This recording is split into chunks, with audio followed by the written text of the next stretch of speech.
Porque na verdade, quando já tem 4 anos, a gente vai mudar uma dinâmica estabelecida. Assim, já tem 4 anos que as coisas acontecem de uma determinada maneira. E agora tem 1 ano que a gente tá querendo, talvez 1 ano ou menos um pouco que isso, né? Que a gente tá querendo fazer as coisas funcionarem de forma diferente. Então, é muito mais difícil, obviamente, do que quando você já começa diferente. Porque quando você já começa diferente, o grito é um deslize, né? Quando você começa no grito e depois começa a querer fazer diferente, a criança fica, uai, peraí, deixa eu entender. Dá certo, mas realmente você tem razão que é um caso diferente. E aí cada criança é uma criança, cada mãe é uma mãe, cada pai é um pai, cada família é uma... O contexto todo. Por isso que eu digo que casos específicos é muito melhor a gente conversar para poder ser assertivo na orientação. Sabe, às vezes eu falo, ó, tem que ser mais firme lá na live. Aí as pessoas escutam tudo a mesma informação e vão aplicar em realidades distintas. Ave Maria, às vezes dá um... E às vezes as pessoas ficam agoniadas porque elas acham que não precisa pagar atendimento, não, eu tinha que falar lá e tal, não sei o quê. Então, mas eu sei como diz do quiprocó que dá se a gente pegar a mesma informação e aplicar em contextos diferentes, pode dar certo para um e dar ruim para outro, né? É muita responsabilidade. Então tá, vamos falar de algumas questões gerais e depois eu venho para essa questão específica da autonomia, tá? Primeiro eu quero assim, super te reconhecer e dizer o quanto eu admiro a tua postura. Né? Assim, só de conversar nesse comecinho com você, já deu para perceber que assim, você teve, não de fábrica, mas de busca pessoal, um avanço enorme enquanto pessoa, enquanto mãe, né? E cara, isso é difícil pra caramba. Então assim, eu costumo dizer que, na minha opinião, o mais alto grau de inteligência do ser humano é a flexibilidade. É a pessoa conseguir se abrir pra algo diferente daquilo que ela recebeu. Puta, isso é muito difícil. Isso é muito difícil, porque a gente tem um modelo, uma cultura e todo um molde de décadas de uma coisa. E aí a gente resolve fazer diferente daquilo. Então eu me arrepio de te falar. Pra mim, não sei se você consegue ver daí, mas tudo arrepiada. O mais alto grau de inteligência que eu consigo ver numa pessoa é a flexibilidade. E isso você tem. Então nós começamos bem, sabe? E eu quero realmente te demonstrar o meu reconhecimento e a minha admiração por você, por isso, tá? Eu vejo que você é aplicada, que você leva a sério, que você pegou a missão realmente de ser mãe, de ser educadora como algo que é da tua responsabilidade, que tá na tua mão e que você vai fazer da melhor maneira.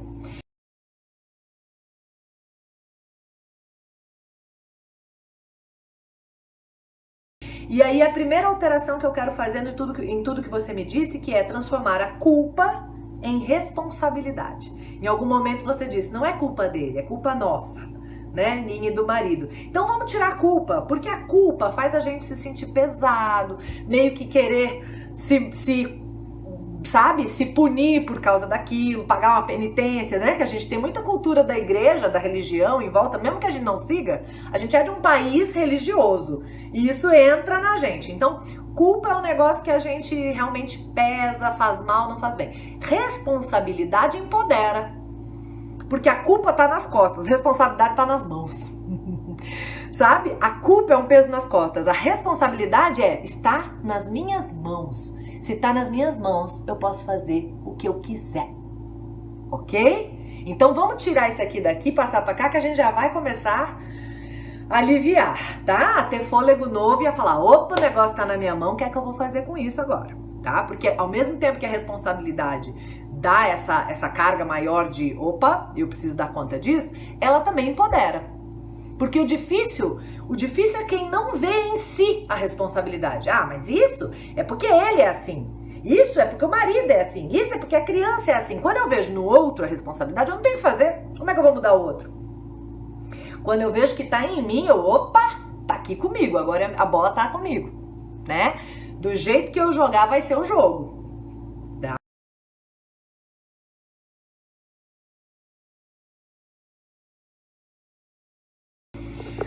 Fugir dos modelos que a gente teve na vida, eu acho que talvez seja um dos maiores desafios que a gente pode enfrentar.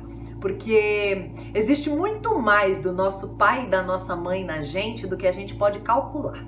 Muito mais, sabe? Tanto do que eles foram, quanto do que eles foram e do que eles foram e nós absorvemos, quanto do que eles foram e a gente rejeitou. Seja de um jeito ou de outro, eles estão na gente. Ou a gente copiando sem querer ou por querer o modelo, ou a gente rejeitando e caindo às vezes num outro extremo porque não quer ser igual àquele modelo que a gente teve. De todo modo, eles estão muito mais na gente do que a gente imagina, né? E aí a responsabilidade é dupla, né? A gente perceber isso com relação aos nossos pais e buscar mudar para se adequar e cuidar, porque isso também vai acontecer da gente com os nossos filhos. Então são dois olhares, né? Quando a gente vira pai e mãe, a gente quer ser melhor não só pela gente, né? A gente quer ser melhor pelo outro que tá ali, que vai absorver isso tudo da gente também, né? Então, fugir do modelo é um desafio muito grande. Talvez você já tenha me ouvido falar que a mudança de comportamento, ela demanda esforço voluntário. Você já me ouviu falando isso? A gente precisa se esforçar voluntariamente. O exemplo, a analogia é a seguinte. Vamos supor que você quisesse, ao invés disso, aprender a dançar balé. E que você começasse a assistir cursos de balé clássico. Beleza? Você ia saber o que eram os passos, os nomes dos passos, você ia entender o mecanismo corporal para fazer o passo através da teoria, você ia entender. A primeira vez que você fosse dançar, como é que você acha que ia ser? Terrível, né? Porque, obviamente, esse aprendizado que vem do livro, do curso, do vídeo, da teoria, é maravilhoso, mas ele só se transforma em real aplicação na prática. E na prática não sai na primeira vez da maneira como a gente almeja, como a gente espera. Entende? Essa consciência é muito importante, porque se a gente não tem essa consciência, a gente começa a desistir. A gente fala, eles falam lá, mas na prática não é bem assim. Ah, mas eles falam lá, mas não funciona. Comigo não vai, comigo não adianta, com o menino não funciona. O meu filho, não, é porque já tem 4 anos. Não, é porque a gente começa a dar um monte de desculpa verdadeira do nosso contexto e às vezes começa a achar que pra mim não vai dar certo, pra mim não serve, tá? Então isso é outra coisa que eu quero te trazer. Não caia nessa roubada. Você assistiu e tá cheia de teoria na cabeça. Agora, claro, exercitar é diferente. Tá? Então, e outra, é igual academia também. No balé tem um monte de coisa que você sabe. Eu tô voltando pro balé, você sabe disso, né? Então eu vou falar do balé por causa disso, porque agora tá fresco na minha vida esse negócio. Eu tô voltando pro balé, eu me formei em balé clássico há 10 anos que eu tô fora. Eu tô voltando tem 2 meses. Sabe o que acontece? A minha cabeça sabe exatamente o que é pra fazer e o meu corpo não responde à altura. Isso também acontece em qualquer coisa da vida. Você pode saber o que é para fazer de segundo Montessori, segundo a disciplina positiva, mas os nossos modelos mentais ainda não estão conseguindo responder à altura. E aí, o que eu preciso fazer para conseguir fazer os passos do balé de novo? Ter paciência e persistência. Treinar, treinar, treinar e treinar. E desenvolver musculatura. Musculatura só vem com repetição do exercício. Não tem outro jeito. Tá? Então é isso que eu quero te dizer. Não desista, tenha paciência com você quando fizer alguma coisa que você não queria fazer, tá? Quando fizer alguma coisa que você não queria fazer. Estudei, tô eu fazendo isso aqui de novo. Ai, sou muito burra. Não. Fez o que não queria fazer, fala, tá, como é que eu quero fazer na próxima vez que isso acontecer? Porque às vezes a gente é pega de surpresa. Às vezes a situação acontece, a gente faz e depois fala, ai, né? Dá aquele negócio assim, né? Não tem problema, fez. Ele já tem 4 anos. Peça desculpa se você achar que é o caso. Se achar que não é o caso, não peça, só, né? Até porque você tá modelando como é que é pra ele fazer quando ele errar. Ele vê, quando a minha mãe erra, ela vem aqui e pede desculpas, né? Então, quando eu errar, eu já sei o que fazer, né? Então, não tem problema. Tem gente que acha que perde autoridade. Pra mim, só ganha vínculo. E pensa no que você vai fazer diferente na próxima vez que isso acontecer. Por quê? Por que pensar? Tem uma pesquisa que fala sobre estudantes de neurocirurgia. Você já me ouviu falando isso? Pegaram uma turma de estudantes de neurocirurgia, de 30 alunos, e ensinaram no laboratório um movimento específico de uma determinada neurocirurgia, cirurgia cerebral, tá? Ensinaram, todos fizeram o movimento por algumas vezes, repetiram ali e aprenderam aquele movimento. Eles teriam aula do mesmo laboratório 15 dias depois. Liberaram 15 pessoas da turma de 30 e mantiveram 15 em sala. Esses 15 que ficaram em sala, foi pedido, por favor, todos os dias até o próximo laboratório, né? Vocês estão participando de um experimento. Pensem, repitam mentalmente o movimento aprendido, tá? Então pensa nesse movimento antes de dormir todos os dias por 15 dias, pra gente ver se dá alguma diferença em relação ao outro grupo que foi liberado sem a gente dizer nada, beleza? Nos 15 dias depois, vieram todos. E esse grupo dos 15 que pensou todo dia antes de dormir no movimento aprendido, teve desempenho sensivelmente superior do grupo que não pensou. Ou seja, a gente consegue fazer novas conexões, novos caminhos, novas sinapses cerebrais pelo pensamento. Por isso que eu tô te falando, quando você fizer alguma coisa que você não queria fazer, ao invés de se culpar, se xingar, que abaixa a autoestima, que não consigo mesmo, não dou conta, né? Não. Fala, beleza, essa vez eu não fiz o que eu queria fazer, mas a próxima vez que eu tiver uma situação similar a essa, eu vou fazer o quê? E aí traça a sinapse, traça o caminho neuronal do que você quer fazer. Para esse estímulo, qual resposta eu quero? Hoje eu dei essa resposta que eu não quero. Qual é a resposta que eu quero? Tá? E aí eu vou pensar nisso algumas vezes que eu lembrar, mas pelo menos naquele momento você já começa, porque a chance de você conseguir na próxima vez aumenta. Você já tem um caminho ali traçado que começa a facilitar você trilhar por ele a próxima vez que você conseguir. Como é que acontece a mudança de comportamento? Eu tenho uma coisa chamada base condicionada de comportamento. Essa que veio de fábrica pelo meu temperamento, pelo meu modelo, pela minha história de vida, e que eu fui repetindo, reforçando ela por anos, né? Essa minha base condicionada de comportamento é o meu piloto automático. Se eu não pensar, eu ajo assim. Ok? Eu grito, me descontrolo, ou eu não faço nada quando eu devia fazer, tem todo tipo de pessoa. Essa minha base condicionada de comportamento, ela foi tão reforçada que ela já tem neurônios a mais, sinapses a mais. Você sabe que as conexões neuronais se reforçam pelo uso, correto? Quanto mais eu grito, mais neurônio para gritar eu tenho, mais conexão cerebral para gritar eu tenho, é mais fácil eu gritar quanto mais eu grito. Assim, quanto mais qualquer coisa que eu faça. Quanto mais eu falo inglês, mais fácil eu falar inglês, mais neurônios dedicados ao idioma inglês eu tenho, mais espaço cerebral e sinapses relacionados ao idioma inglês eu tenho. Quanto mais eu toco piano, mais fácil eu toco piano, mais neurônios eu tenho dedicados a tocar piano. Ok? Para tudo na vida, tá? E aí, quando eu faço esse negócio, eu quero trocar a base condicionada de comportamento, né? É um grande desafio. Por quê? Eu tô com uma conexão toda fortona aqui e tô com a outra fraquinha que eu tô querendo ir aqui, ó. Essa aqui é esforço consciente, porque a base automática é essa aqui.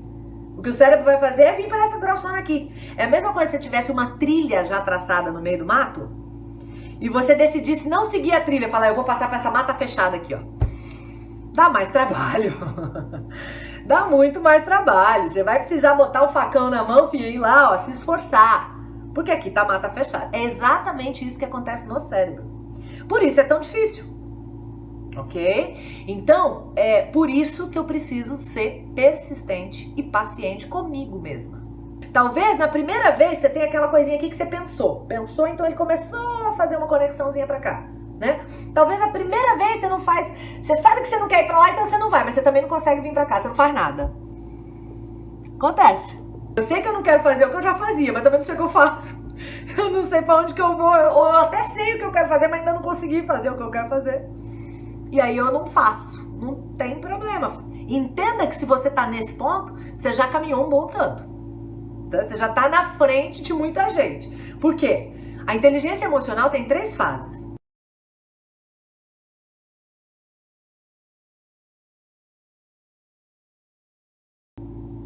A fase 0, que é 0 de inteligência emocional, funcionar só no piloto automático, base condicionada de comportamento, que é assim. Você grita com alguém, aí a pessoa fala, poxa, não gostei que você gritou comigo. Aí você fala, eu gritei com você? Você nem sabe que gritou. Tá? Já é tão automático que você tá gritando, minha filha, não tá nem vendo que tá gritando. Essa é a fase que a gente chama do mergulhado, a pessoa mergulhada na emoção.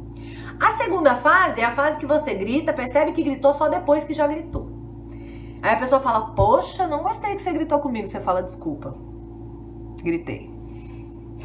Não consegui me controlar e é a fase do desculpa. Toda hora você tem que pedir desculpa, porque você só percebe depois que fez. E aí a terceira fase, que é o que a gente almeja, que é a fase que você consegue perceber que se continuar nisso aqui, você vai gritar. Então você para, vai tomar uma água, respira e volta. Aí você conseguiu o controle emocional, né? Você conseguiu segurar a onda ali para respirar e ver o que é que eu vou fazer de estratégico, qual o resultado que eu quero e o que é que eu vou fazer para chegar no resultado que eu quero.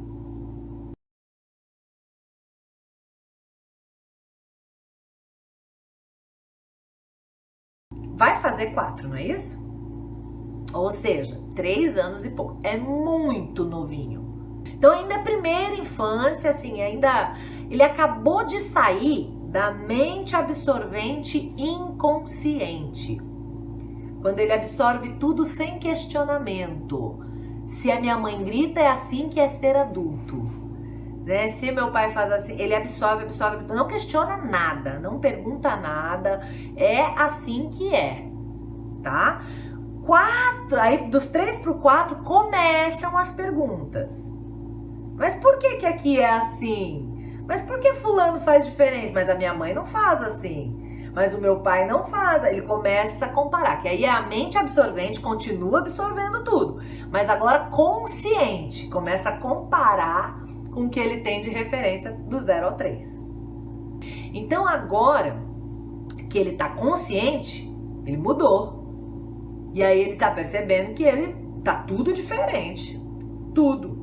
Todas as minhas referências, tudo que me dava segurança, minha casa, minha identidade, minha avó, meus tios, meus parentes, meus amigos, minha escola, não sei, minha vida não existe mais. Tá? Então, nessa fase, que uma certa insegurança e uma certa dependência multiplicada sua e do pai, normal, tá? Normal. Então, assim, colocando na cabeça que isso é normal e que vai ser só um período e vai melhorar, o que vai acontecer? Eu vou me tranquilizar, saber que não é porque eu estou fazendo algo de errado. É porque teve essa mudança, então tem uma certa regressão na autonomia, na independência, na segurança, principalmente na segurança. Ele continua fazendo o que ele fazia já sozinho, né? Mas ele não quer ficar sozinho. Não é isso que está acontecendo?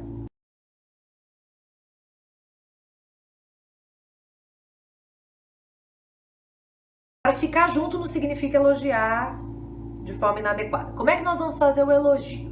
Tá? Mostrou, ele fica mostrando, ó mamãe, olha mamãe, ele fica exibindo as coisas, isso. Então nós vamos trabalhar da seguinte forma, esse também foi um negócio bem difícil pra mim, tá? Porque é muito cultural nosso, né? O lindo, que lindo, parabéns, né? É muito cultural nosso, tá? Então foi difícil pra mim também, de vez em quando ainda escorrego, tá? Até hoje, porque é muito base condicionada, é muito cultural, né? Mas nós vamos trabalhar alternativas que reconhecem, mas não ficam elogiando, tá? Quando ele vier, por exemplo, o vestido, tal, né?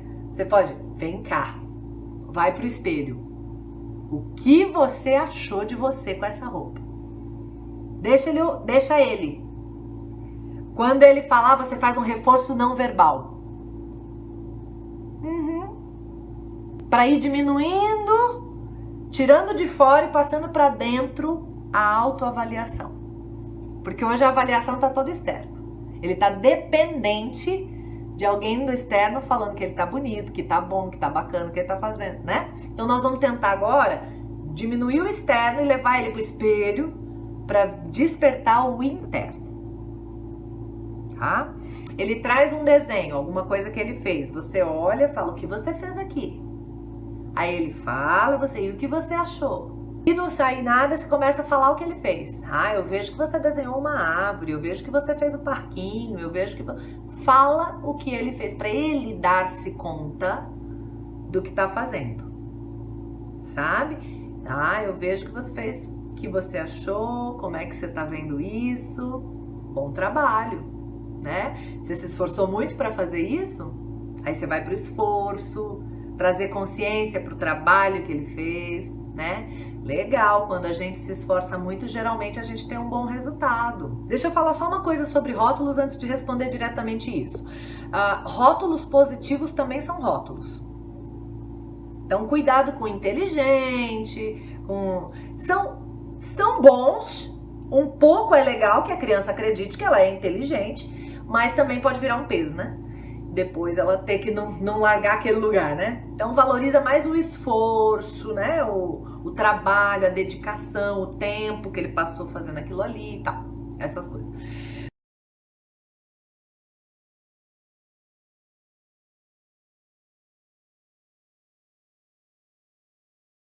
Quando ele vier nesse momento que vocês estão lá conversando, né? E ele entenda isso como um sinal, um pedido dele de atenção. Né?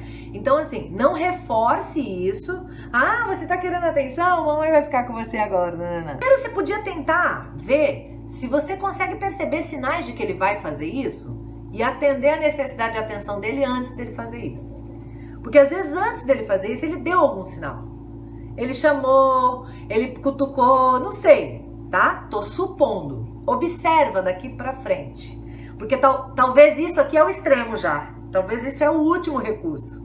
Então, se ele deu sinais antes, tenta atender antes, que aí ele não vai chegar nisso.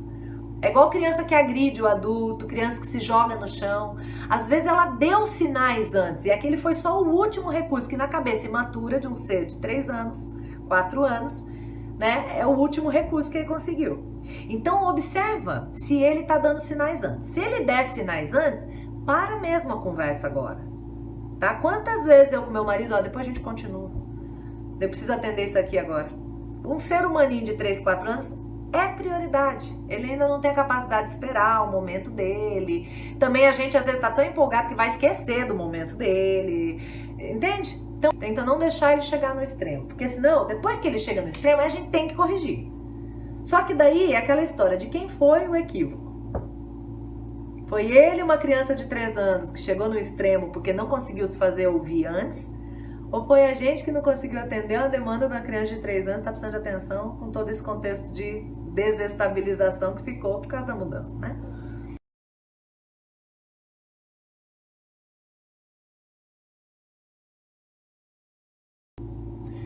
Amiga, respira. Vamos ressignificar algumas coisas? Uma criança que não para de falar é uma criança mega comunicativa, vai ser muito feliz nessa vida, que valoriza as pessoas comunicativas. Então, assim, não pense em mudar isso. Valorize isso, fique feliz por isso, agradeça por isso. Se você tivesse um menino tímido, complicado de se relacionar, de falar, de perguntar, você tinha um trabalho muito maior. Tá? Então, olha por esse lado. Outra coisa. As crianças que perguntam e que falam, muitas vezes os adultos têm uma reação assim, ai, fulano, chega, para um pouco. Não faz isso, sabe? Porque quando a criança está perguntando, ela está alimentando um negócio dentro dela chamado curiosidade, que é a raiz de todo aprendizado. Todo aprendizado é parte da curiosidade. Então, quando o menino pergunta, você fala, que bom, perguntando a gente aprende mais. Quem é curioso aprende mais. Reforça, sabe? E quando ele estiver perguntando, você estiver não aguento mais, você fala, nossa, graças a Deus que eu tenho um menino curioso, que gosta de aprender, que quer saber tudo, sabe? Muda a forma de ver, assim como você já deve ter mudado a forma de ver a exploração e a bagunça que ele faz na casa. Antes você achava que era bagunça, confusão, que não devia, agora você vê como desenvolvimento, reconhecer as coisas, desenvolver coordenação motora, nananã. Ressignifica o blá blá blá. tá? Que apesar de ser realmente, às vezes um pouco cansativo, às vezes um pouco não é o que a gente... É maravilhoso. Olhe por esse lado. Procure sempre, sempre olhar a situação por um ângulo que seja favorável. Porque quando eu olho diferente, eu sinto diferente. Aí eu olho diferente, eu não sinto mais raiva, cansaço, incômodo. Eu olho diferente, eu falo, ufa, que bom que é assim. Aí eu começo a sentir alívio, eu começo a estar num estado de recurso e não num estado limitado. É olhar com outros olhos. Isso é filtro da cultura. A gente não consegue sozinho porque a nossa cultura é, infelizmente, bem danadinha pra nós em relação a isso, sabe? Mas aí a hora que a gente começa a fazer, peraí, que jeito que eu posso olhar isso aqui como algo bom, como algo positivo, favorável, que me coloque no estado de recurso, te encontra.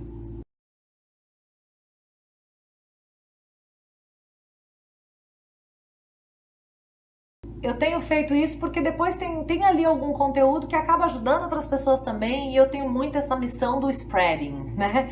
Disseminar. Quanto mais longe chegar a mensagem, melhor, sabe? Assim, não tô muito preocupada com que, não vou contar o que eu falei aqui porque outra pessoa me paga pra falar de... Não é isso.